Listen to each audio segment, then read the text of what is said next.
Sore Bapak Ibu sekalian. Selamat sore, Pak. Sore ya.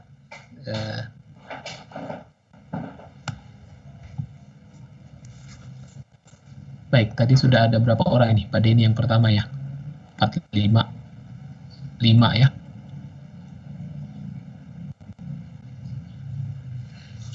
Oke. Sambil menunggu yang lain, mengingat waktunya juga sudah berjalan, saya pikir kita lanjut saja sesi kita yang kemarin.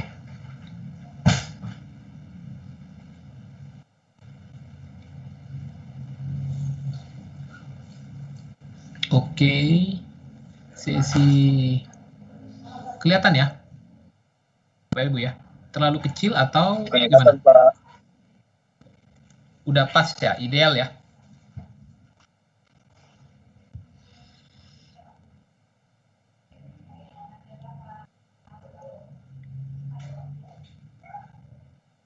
Oke, kita lanjutkan sesi di sore hari ini. Hari ini, pertemuan kali ini, kita coba lanjutkan berbicara tentang salah satu pengelolaan barang milik daerah. Gitu ya. Secara khusus, aspek perencanaan kebutuhan ya, dan penganggaran barang milik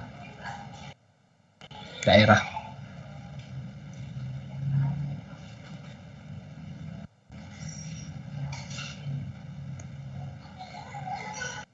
Oke.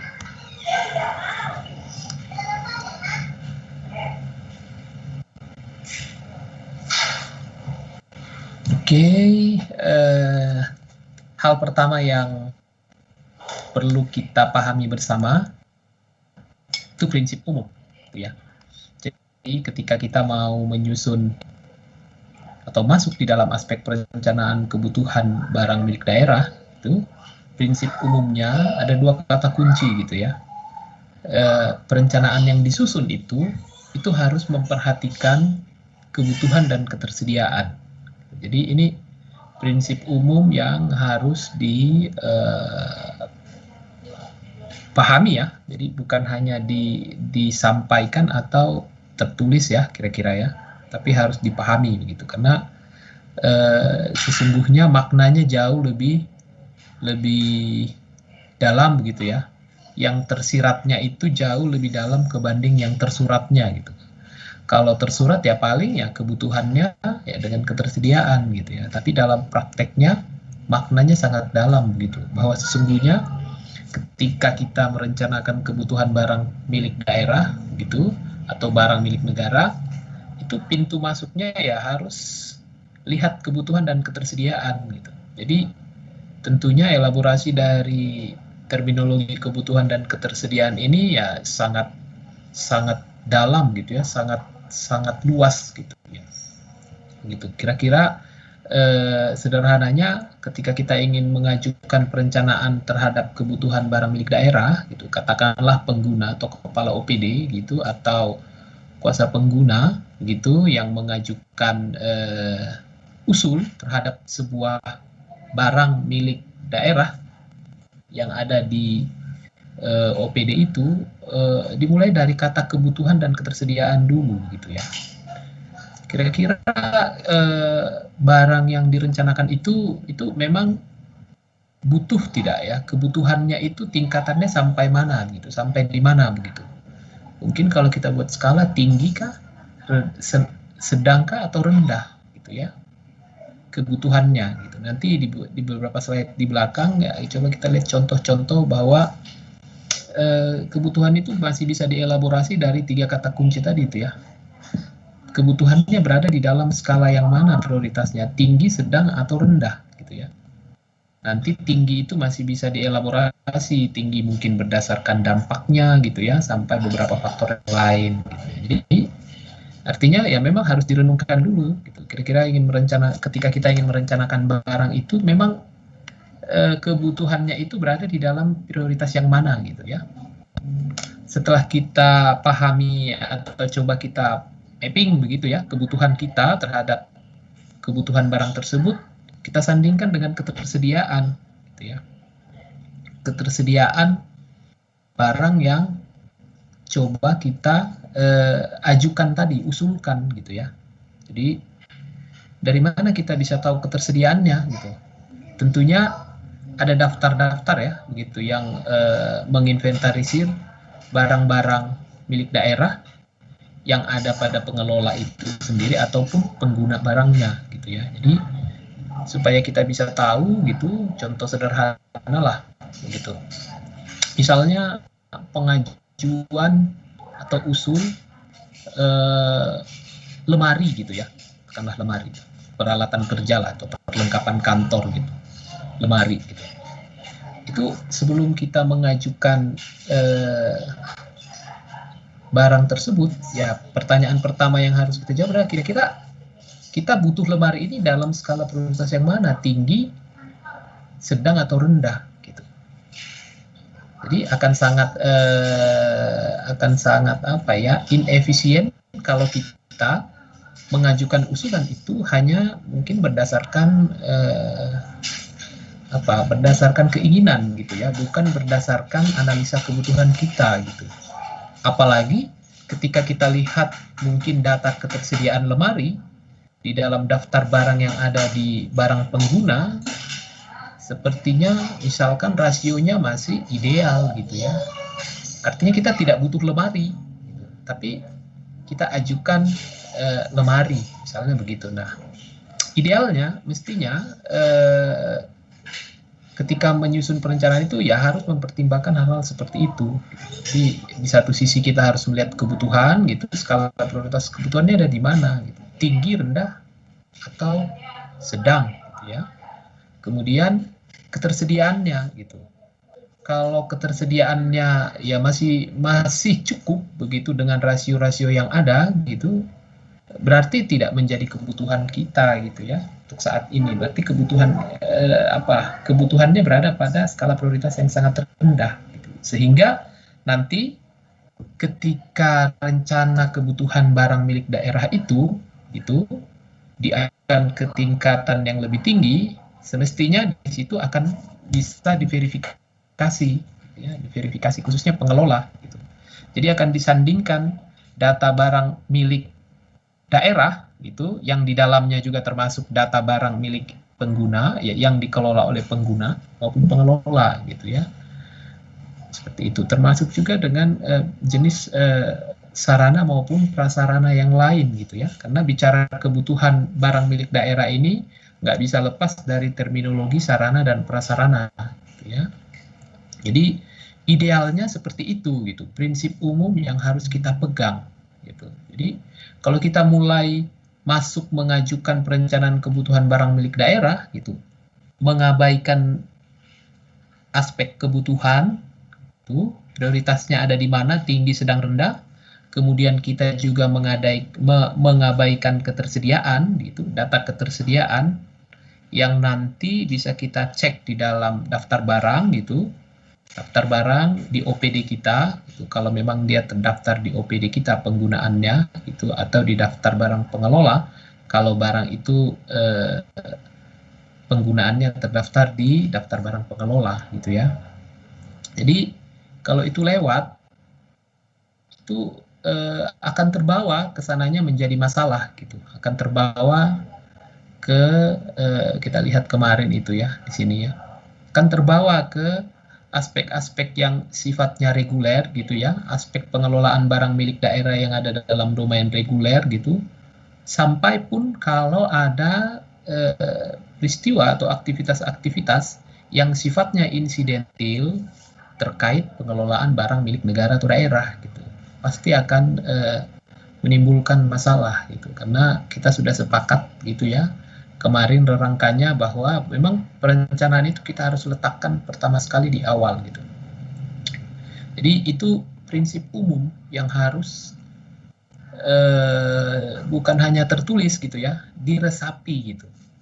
Dan dari beberapa pengalaman gitu ya yang saya perhatikan dan ikut juga terlibat begitu, sepertinya kebutuhan ini mungkin digantikan dengan kata keinginan gitu ya. Jadi kira-kira kepala OPD-nya inginnya apa Kira-kira gitu ya. Inginnya apa? Kira-kira kepala bidangnya itu inginnya apa? Atau lebih spesifik lagi, ini para staf maunya apa? Gitu. List aja deh, masukin saja. Gitu. Jadi ya jangan salah, ketika kita masukkan di dalam RKBMD itu banyak sekali jenis-jenis barang yang apa namanya, list keinginan gitu, banyak sekali gitu. Dan saya yakin tidak akan memperhatikan ketersediaan barang itu gitu, karena ya jangankan memperhatikan data ketersediaannya aja gitu ya, datanya aja nggak ada gitu, data yang menggambarkan barang itu tersedia apa namanya berapa banyak begitu. Nah, data-data inventarisir yang ada di dalam contoh gitu satu OPD aja lah ya, kartu inventaris ruangan mungkin tidak diupdate gitu ya. Ya kali ketika kita mau melakukan sensus barang, mungkin ya semua buat kartu inventaris ruangan gitu ya, karena memang kita harus melakukan inventarisir sekali 5 tahun misalnya. Tapi setelah itu mungkin nggak diupdate gitu. Contoh paling sederhana itu tabung pengaman kebakaran itu sampai kadaluarsa gitu ya. Mulai dari KIR-nya pertama sekali barang itu dibuat di situ sampai mungkin nanti mau muncul lagi inventarisir berikutnya gitu, sensus barang untuk 5 tahun berikutnya baru kita update gitu. Jadi kondisi-kondisi ini kita hadapin gitu ya. Jadi kelihatannya sederhana dan sepele gitu, padahal hal yang sangat penting sekali gitu. Nah, ini menentukan cerita akhir dari pengelolaan barang milik daerah itu sendiri gitu. Jadi sepertinya akan lucu begitu ya kalau di tahapan perencanaan dia tidak serius gitu ya, maksudnya tidak atau mengabaikan hal-hal yang contohnya prinsip umum ini, itu akan lucu rasanya kalau tiba-tiba di dalam aktivitas reguler maupun insidentil tadi yang saya sebut itu menjadi baik gitu, sepertinya lucu gitu ya, yang malah sudah baik di awal belum tentu baik di akhir gitu ya. Jadi hampir bisa kita pastikan kalau sudah tidak baik di depan kayaknya akan lucu menjadi baik ya. Ini anomali gitu ya, apa sebuah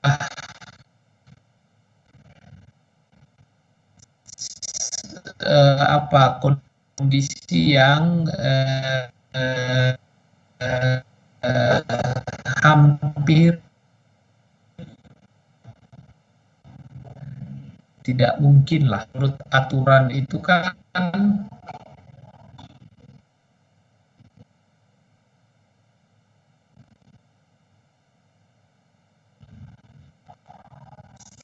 Halo, Bapak Ibu dengar suara saya ya?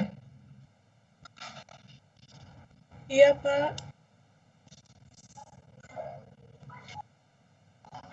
Halo, masih dengar? Iya, Pak. Masih, Pak.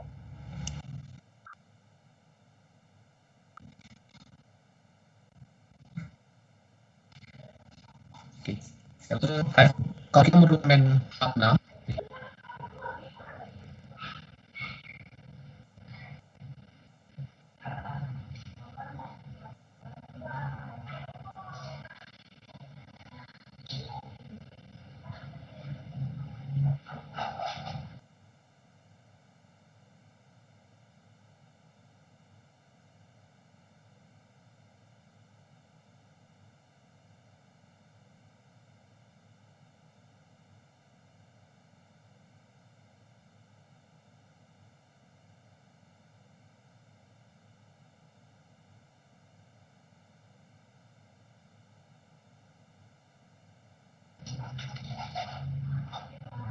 halo, mudah-mudahan kedengaran.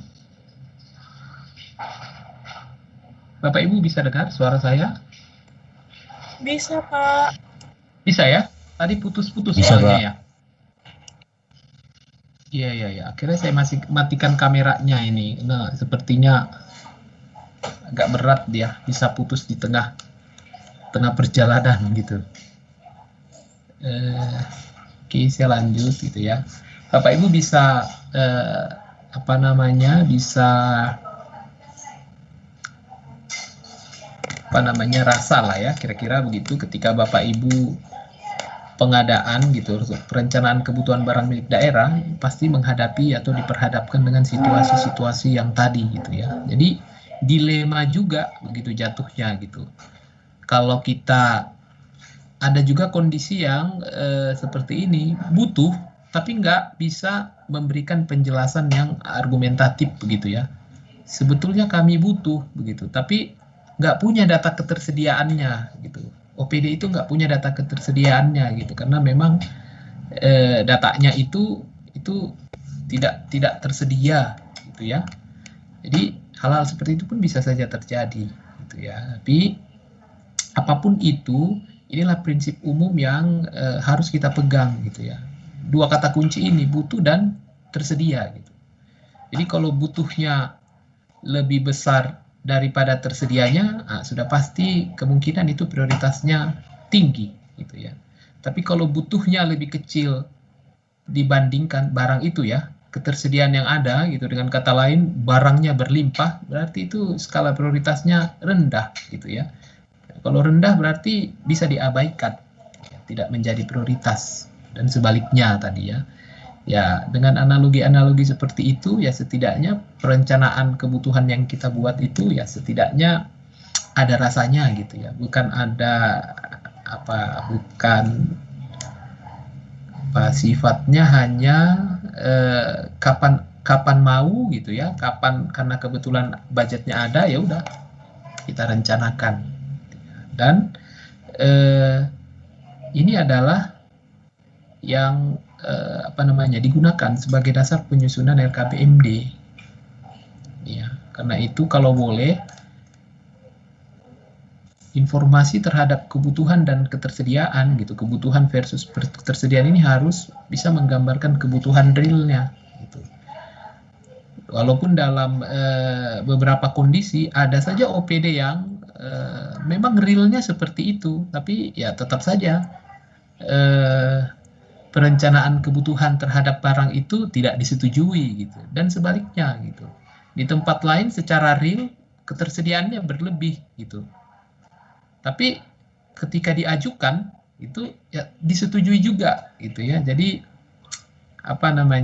anomali juga gitu. Di satu sisi ada orang yang betul-betul butuh gitu karena ketersediaannya terbatas, nggak disetujuin gitu. Di sisi lain ada ketersediaannya berlebih, diajukan kebutuhan itu disetujui gitu. Ini juga hal-hal yang mungkin bisa juga kita potret gitu ya. Kira-kira kalau di di salah satu kabupaten gitu, dikatakanlah kalau di Kota Jayapura misalnya ada 30 OPD gitu ya. Kira-kira kita bisa menampilkan atau mencoba mencari tahu bagaimana sih potret gitu ketika perencanaan kebutuhan barang milik daerah itu. Jadi menjadi menarik tuh, pasti coba kita lihat gitu kan, dari sudut pandang pembuatan perencanaan terhadap kebutuhan barang milik daerah ini di tingkatan OPD, kira-kira aspek kebutuhan dan ketersediaan ini dipraktekkan tidak gitu. Nah, kalau dipraktekkan artinya ketika merancang kebutuhan itu aspek kebutuhan dan ketersediaan menjadi salah satu pertimbangan, apakah berikutnya pengelola gitu memperhatikan ini gitu ya. Jangan sampai seperti tadi itu gitu. Ada OPD yang butuh banget, ketersediaannya terbatas tapi nggak disetujuin gitu ya.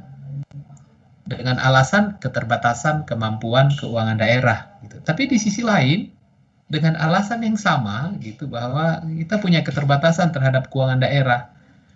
Di OPD lain barangnya ketersediaannya berlebih, tapi diajukan kembali barang yang sama disetujuin gitu ya. Jadi artinya ya menjadi tidak konsisten gitu ya, standarnya jadi ganda gitu. Nah, nanti dari situ itu kan muncul gap. Kita akan tahu kira-kira apa sih penyebabnya kok muncul kondisi seperti itu gitu ya. Misalnya OPD-OPD yang dianggap tidak prioritas itu kok ketat banget sih penerapan prinsip umum ini gitu, sampai Sekda selaku pengelola barang nggak ngerestuin ketika mereka mengajukan perencanaan terhadap kebutuhan barang gitu milik daerah yang ada digunakan di OPD mereka gitu dengan alasan keterbatasan kemampuan keuangan gitu ya.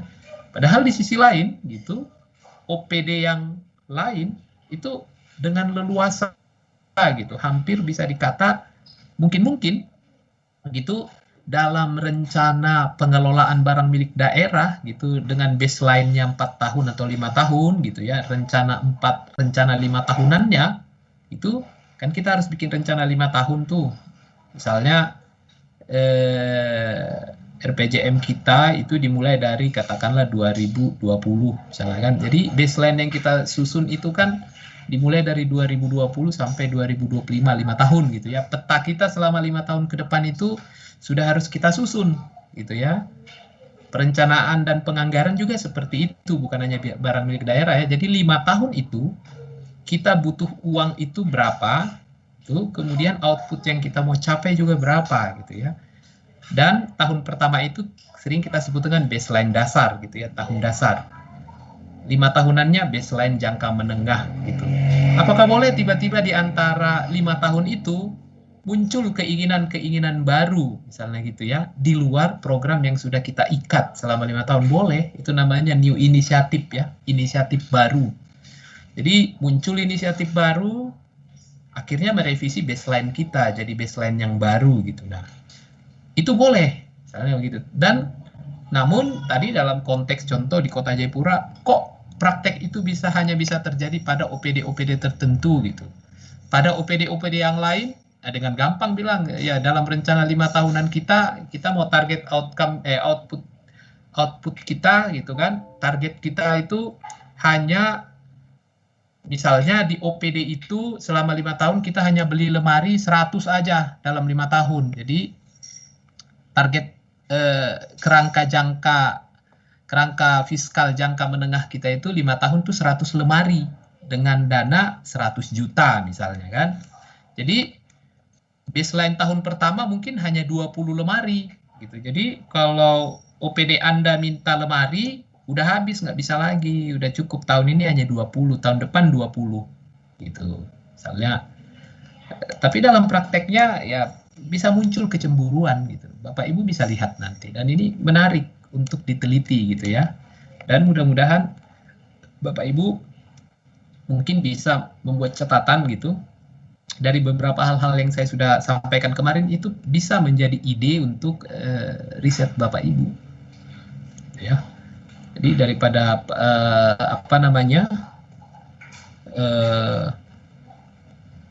refer ke artikel yang lain gitu, kenapa tidak mengembangkan penelitian atau riset yang memang ada di sekitar kita gitu ya.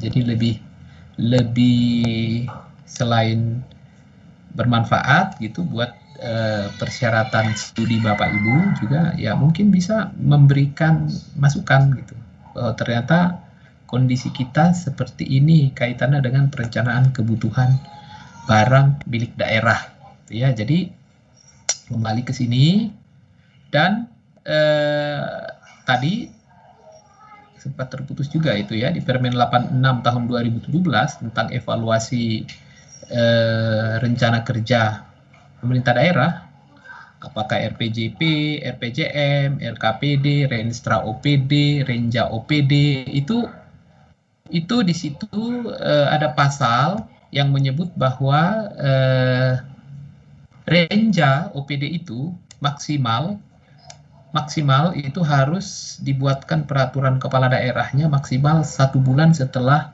RKPD itu dibuatkan peraturan kepala daerahnya ya. Jadi nanti setelah RKPD-nya dibuatkan menjadi sebuah produk hukum, maksimal 1 bulan setelah itu renjanya ditetapkan, itu baru kita mulai buat perencanaan gitu.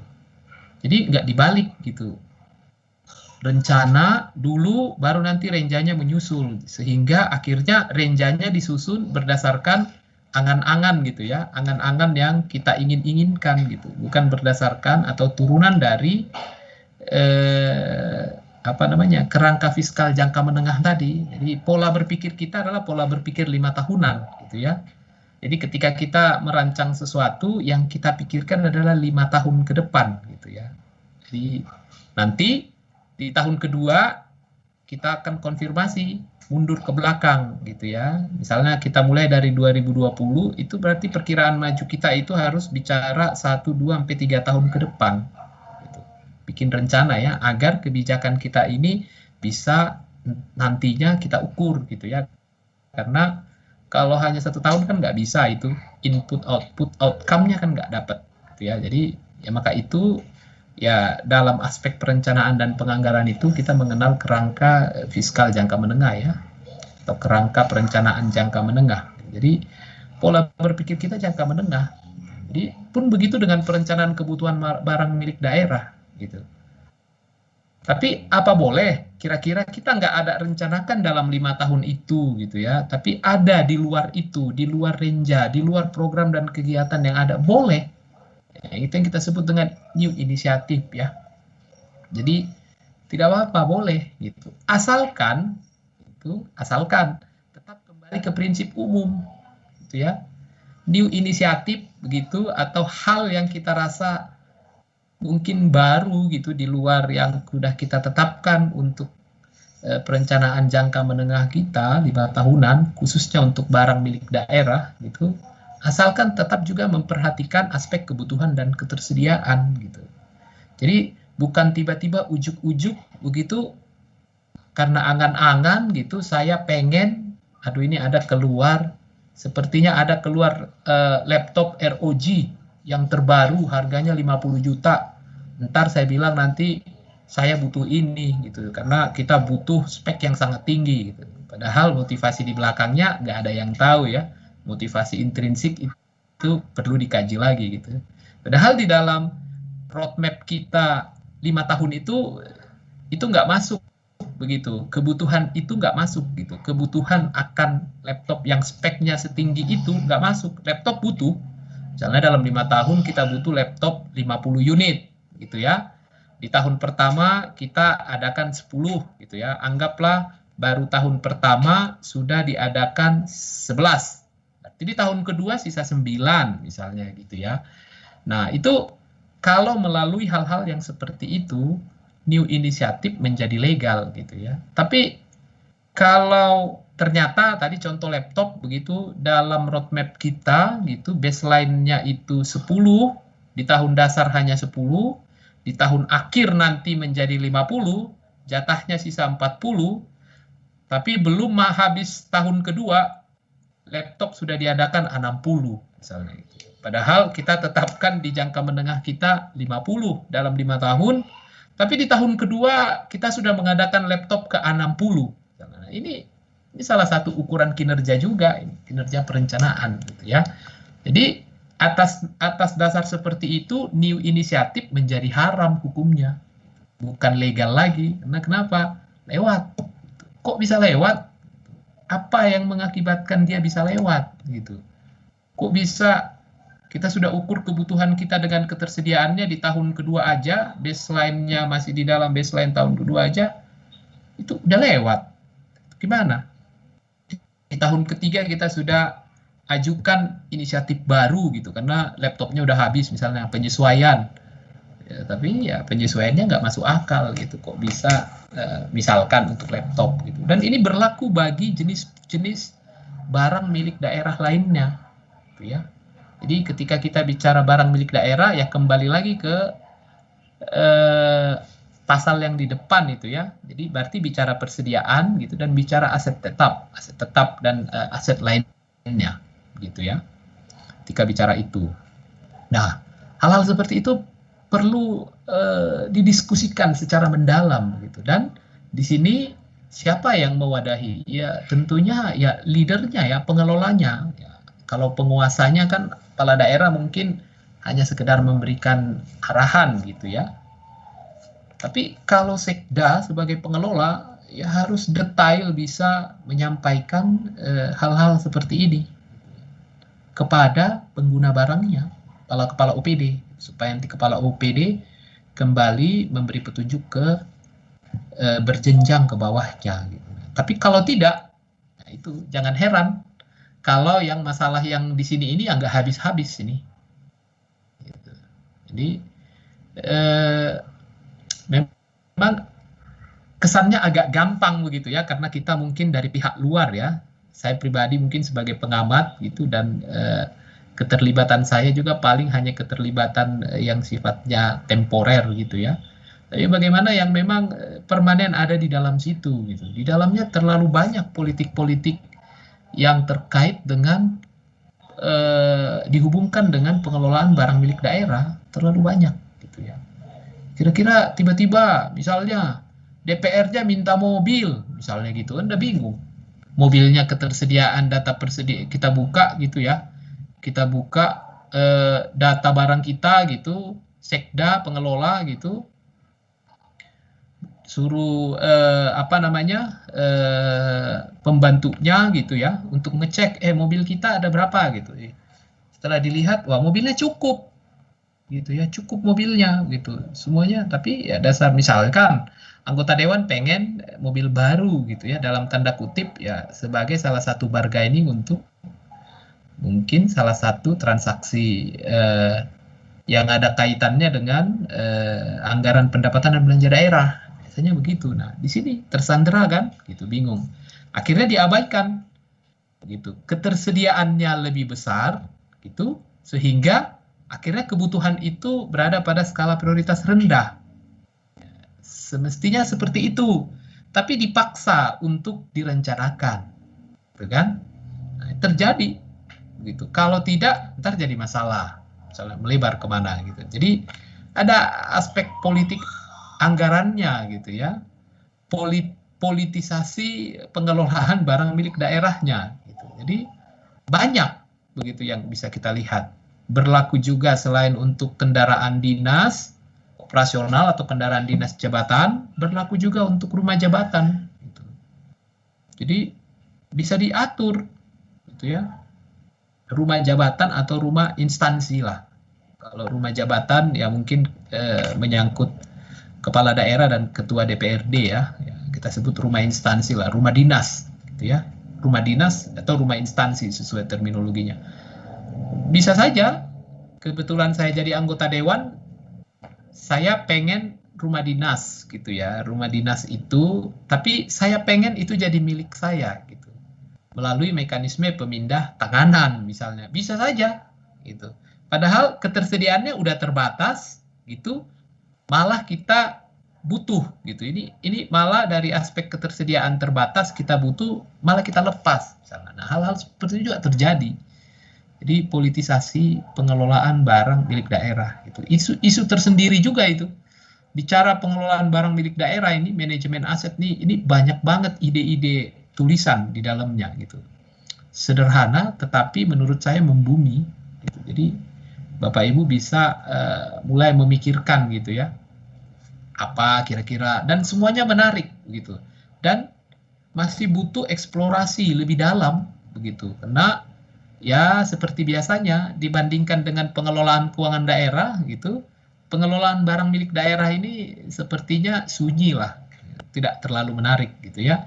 Yang namanya bendahara barang gitu, kalau disuruh pilih mana gitu ya, bendahara yang bekerja di domain pengelolaan keuangan daerah, bendahara lah gitu ya, atau bendahara barang gitu. Dengan cepat kita bilang, aduh saya nggak mau deh jadi bendahara barang, misalnya gitu. Tidak ada yang mau ya, begitu. Jadi pengurus barang itu tidak ada yang mau. Nah memang ya itu tadi, ngurusin cerita-cerita barang milik daerah itu yang di dalam sini, mengurusin cerita-cerita regulernya, mengurusin cerita-cerita insidentilnya, dari barang-barang yang waktu dia lahir nggak jelas gitu. Jadi kalau ibaratnya manusia itu lahir, awal lahirnya gitu, awal pembuatannya aja udah nggak jelas prosesnya gitu ya. Sekarang dia udah besar, jadi masalah pasti. Nah, jadi sementara kita disuruh ngurusin itu gitu, disuruh mengurusin atau membereskan masalah-masalah seperti itu, ya pasti susah, rumit. Dan lebih parahnya lagi, ya proses itu nggak berhenti gitu ya. Belum selesai urusan anak yang satu, udah muncul lagi anak yang lain, yang juga kita nggak tahu prosesnya seperti apa, datang dari mana. Kira-kira seperti itu ya. Bayangin lah, kalau Bapak Ibu dan kita gitu diperhadapkan dengan masalah itu, memang ya rumit sekali gitu. Sehingga menurut saya itu yang bekerja di pengelolaan di bidang aset itu memang dedikasinya itu sangat tinggi menurut saya. Nah, kenapa? Potensi masalahnya itu udah terbayang gitu di dalam, gitu ya. Jadi kalau bendahara di pengelolaan keuangan daerah, paling kuat dia hanya berkutat di mungkin paling tinggi di LRA ya, pendapatan tahun ini dan belanja tahun ini gitu. Belanja tahun ini dikemanakan gitu. Paling sampai di situ gitu. Berikutnya, hasil dari belanja itu yang nanti akan masuk di dalam akun-akun permanen dioper ke pengelola barang gitu, pengurus barang gitu ya. Masuk bendaharanya dan ya bendahara pembantunya. Diover ke situ gitu ya. Jadi memang wajar kalau ya agak ya susah ya, berat lah gitu kalau mau masuk ke situ gitu ya. Memang harus yang punya dedikasi sangat tinggi gitu ya. Dan beberapa contoh teman-teman yang ada di apa namanya bidang aset ini itu juga rumit. Di dalamnya diperhadapkan dengan masalah praktis seperti ini, diperhadapkan dengan masalah politisnya, jadi rumit gitu ya. Saya kebetulan pernah ikut terlibat ngurusin aset gitu ya dari luarnya ya. Itu salah satunya itu tersandra di akun atau aspek penghapusan. Jadi Bapak Ibu bisa bayangkan cerita yang tadi datang dari tidak equalnya kebutuhan dan ketersediaan gitu terakumulasi, karena bicara kebutuhan barang ini kan masuk ke pos yang namanya neraca, ini ujungnya semua nanti ya, mayoritasnya masuk ke neraca dan itu menjadi cerita yang abadi gitu. Berbeda halnya dengan apa namanya belanja ya, belanja pegawai, belanja barang jasa gitu ya, itu ceritanya hanya 1 tahun aja, itu udah ditutup gitu ya, ditutup, selisihnya ada atau enggak gitu ya, surplus atau tidak. Tapi kalau cerita yang mulai datang dari perencanaan kebutuhan barang ini, itu akhir ceritanya abadi gitu. Nah, kenapa? Ya tadi dia terkonversi menjadi barang gitu, sehingga kalau 2 tahun ke depan mungkin belum terpotret, 5 tahun lagi bisa terpotret gitu. Jadi saya bisa katakan masalah potret pengelolaan barang kita yang ada sekarang itu datang dari potret tidak sinkronnya perencanaan kebutuhan dan ketersediaan di tahun-tahun sebelumnya. Gitu. Jadi yang ke depan itu yang mendapatkan getahnya gitu ya. Dan seperti biasa gitu, saran yang paling cepat gitu dari pemeriksa itu dengan membypass gitu ya.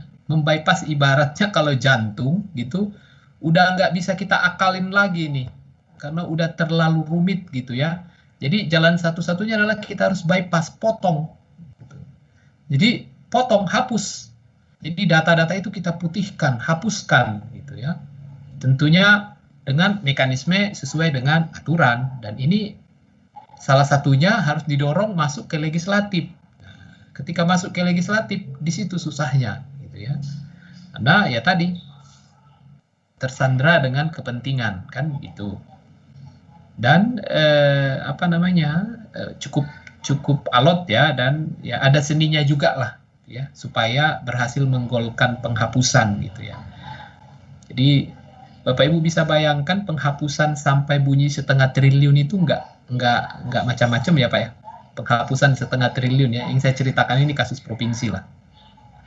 Jadi menggolkan penghapusan barang milik daerah senilai 0,5 triliun, saya pikir itu sesuatu yang sangat sulit ya. Jadi ketika Bapak Ibu bisa tanya gitu ya, di provinsi lain ketika bidang asetnya atau BPKAD-nya gitu berhadapan dengan legislatif itu dengan aset yang dihapus senilai sampai 0,5 triliun, itu mungkin bukan hal yang gampang gitu, tapi ya tapi bisa gitu ya, di provinsi bisa dilakukan sehingga ya kita bisa dapat opini yang lebih baik daripada tahun sebelumnya gitu ya. Nah itu contoh praktis lah gitu. Jadi rumit. Jadi teman-teman yang kerja di bidang aset itu memang dedikasinya itu sangat tinggi gitu, loyalitasnya tinggi banget itu untuk bidang aset itu gitu ya. Oleh karena itu kalau saya lihat itu teman-teman yang ada di bidang aset itu susah untuk dirotasi. Nah, begitu pindah ke bidang lain itu personil baru yang masuk ke situ itu susah untuk adaptasinya. Jadi biasanya teman-teman di bidang aset itu agak awet gitu posisinya, tetap aja di situ begitu. Itu nggak tahu berkah atau apes, nggak tahu juga gitu ya. Jadi memang harus yang benar-benar punya dedikasi tinggi ya mungkin cocok di situ ya. Kalau nggak tertekan terus nanti gitu ya di dalamnya. Gitu. Nanti Bapak Ibu bisa juga sharing kaitan dengan pengalaman gitu ya. Saya tanya kemarin ya, mudah-mudahan ada yang di kelas kita ini gitu yang bekerja di bidang aset. Oke. Itu tadi pengantar untuk prinsip umum gitu, dan prinsip umum ini adalah cerita awalnya. Nah, ini tadi saya sudah sampaikan, perencanaan kebutuhan itu juga dasar gitu ya untuk pengusulan penyediaan anggaran untuk kebutuhan baru. Boleh untuk kebutuhan baru karena dia adalah kebutuhan baru, otomatis dia akan merevisi angka dasar sebelumnya menjadi angka dasar yang baru gitu ya. Jadi nanti Bapak Ibu akan sering ketemu kalimat ini, new initiative dan baseline ini ketika kita bicara penganggaran. Jadi ketika kita bicara penganggaran, nanti Bapak Ibu akan familiar dengan yang namanya pagu indikatif ya. Jadi pagu indikatif itu didapatkan dari angka-angka dasar gitu ya. Jadi kita tetapkan angka dasar kita dulu